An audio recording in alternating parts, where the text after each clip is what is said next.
কৈকেয়ী, যিনি হলেন ভরতের মাতা, এবং লক্ষ্মণ এবং শত্রুঘ্নের মাতা হলেন সুমিত্রা। আর এই সুমিত্রা ছিল বয়সটা কম আর দেখতেও খুব সুন্দর, তাই রাজা দশরথ এই সুমিত্রাকে একটু বেশি ভালোবাসেন। এইভাবে রাজা দশরথ একদিন যুদ্ধ করতে যান। যুদ্ধ করতে করতে তার আঙুলে এক বিরাট ক্ষতের সৃষ্টি হয়। সেই ক্ষত কত ডাক্তার বুদ্ধি সাহেব আসে, কিন্তু কেউ ঠিক করতে পারছে না। ঠিক সেই সময় একদিন এক বৃদ্ধ হাকিম সাহেব এসে বলে, মহারাজ মহারাজ, আমি আপনার এই আঙুলের পুঁজ রক্ত ঠিক করে দিতে পারি, যদি আপনি আমার কথা মতো কাজ করতে পারেন। তার রাজা দশরথ মনে মনে ভেবেছিলেন তিনি হয়তো আর বাঁচবেন না।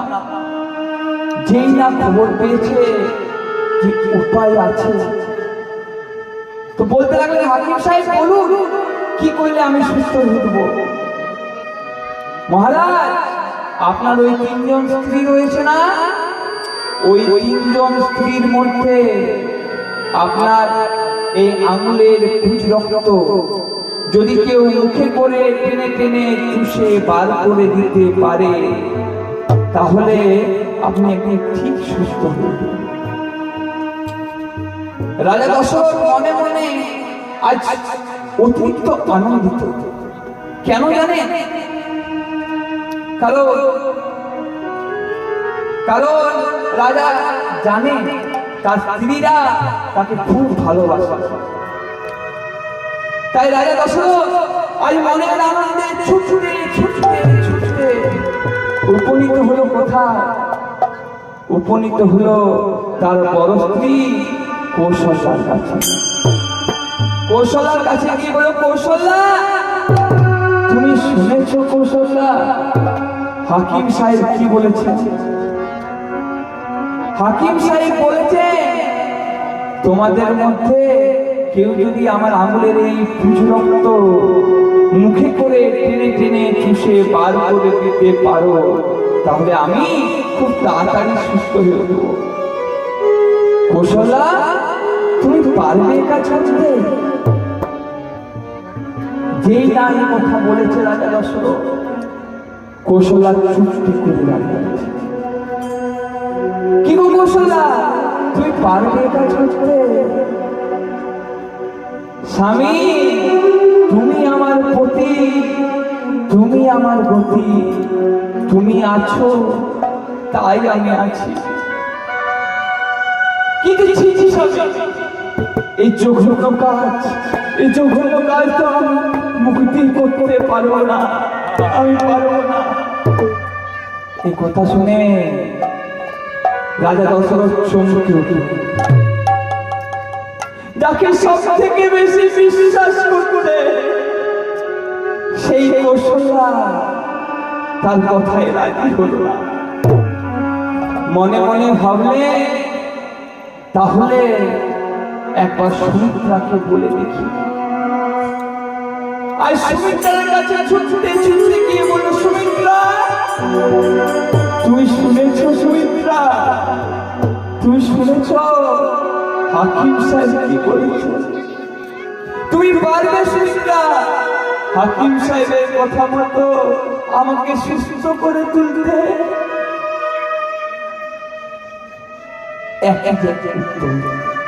আর সুমিত্রাও কিছু বলছে না, ওই ঘরের মধ্যে চুপটি করে দাঁড়িয়ে আছে। সুমিত্রা, তুমি এ কাজ পারবে না, পারবে না। তুমি আছো বলে আমি আছি।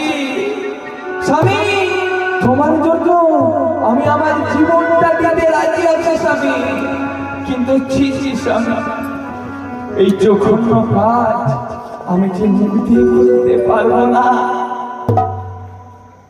রাজা দশরথ তাকে সব থেকে বেশি ভালোবাসতে সুমিত্রা আর সেই ভালোবাসার মৃত্যু ঘটলো। আর যেই না সেই ভালোবাসার মৃত্যু ঘটলো মা, রাজা দশরথ মনে মনে সিদ্ধান্ত নিলেন, তাহলে কৈকেয়ীকে বলে কাজ নেই, কৈকেয়ী গো বলে কাজ নেই, কৈকেয়ী গো তো এই কাজ করবে না।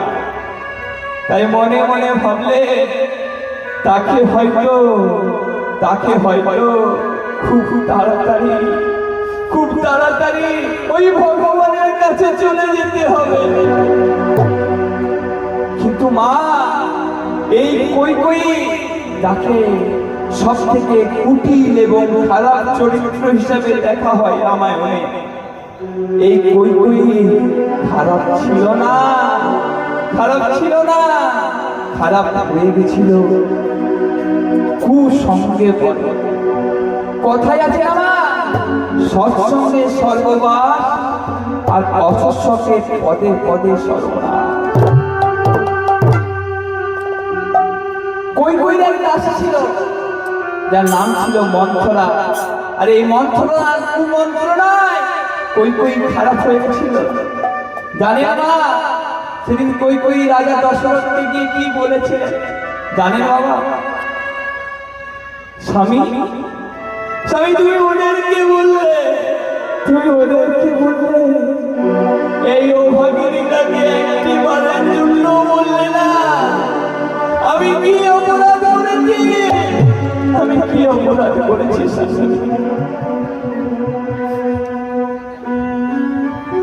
কৈকেয়ী বলল, স্বামী তুমি কোনো চিন্তা করো না, স্বামী তুমি কোনো চিন্তা করো না।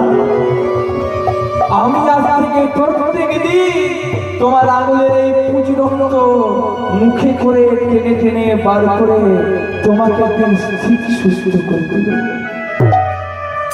এরপর প্রত্যেকটা দিন কৈকেয়ী রাজা দশরথের সেই আঙুলের পুঁজি রক্ত মুখে করে টেনে টেনে বার করে একদিন রাজা দশরথকে সুস্থ করে তুললেন। আর যেই না রাজা দশরথ সুস্থ হলেন মা, কৈকেয়ীকে ডেকে বলেন, কৈকেয়ী তুমি খুব উচ্চ মানের নারী, আর তোমার এই উচ্চ মানের কাজকে স্বীকৃতি দেওয়ার জন্য আমি তোমায় দুটো বর দিতে চাই। বলো কৈকেয়ী তুমি কি চাও? দেখুন মা, দেখুন বাবারা, এত বড় রামায়ণ, কিন্তু এই যে দুটি বর, এখান থেকে পাপটা রামায়ণের মধ্যে প্রবেশ করেছিল। কি নেবে বলো? সেদিন কৈকেয়ী বলেছিল, স্বামী এখন আমার কিছু চাই না, তবে পরে দরকার হলে তোমার কাছে আছে। আর সেই দরকারটা হতে আর বেশি দেরি হলো না মা, রাজা দশরথ মৃত্যু হচ্ছে। মনে মনে ভাবলেন বংশের বড় ছেলে রামচন্দ্রকে করবে এই অযোধ্যার রাজা। কিন্তু রামচন্দ্র যদি রাজা হয় তাহলে রাজমাতা কি হবে? কৌশল্যা। আর এই খবরটা চলে গেল কোথায় জানেন? ওই কৈকেয়ীর দাসী মন্থরার কাছে। তাই মন্থরা ছুটতে গিয়ে বলল, কৈকেয়ী তুমি শুনেছো? কৈকেয়ী তুমি শুনেছো? কাল সকাল হতে না হতে বংশের বড় ছেলে ওই কৌশল্যার পুত্র ওই রামচন্দ্র হবে এই অযোধ্যার রাজা। এই কথা শুনে কৈকেয়ী একটা মুক্তোর মালা পড়েছিল, সেই মালাটি মন্থরার গলায় পরিয়ে দিলেন। আর মন্থরা হাসতে লাগলেন, বাহ বাহ বাহ, কত আনন্দ মনে। তুমি কৈকেয়ী বুঝতে পারছো না? যদি রামচন্দ্র রাজা হয়, রাজমাতা হবে ওই কৌশল্যা। আর যখন তোমার মুখের উপর ছড়ি ঘোরাবে না,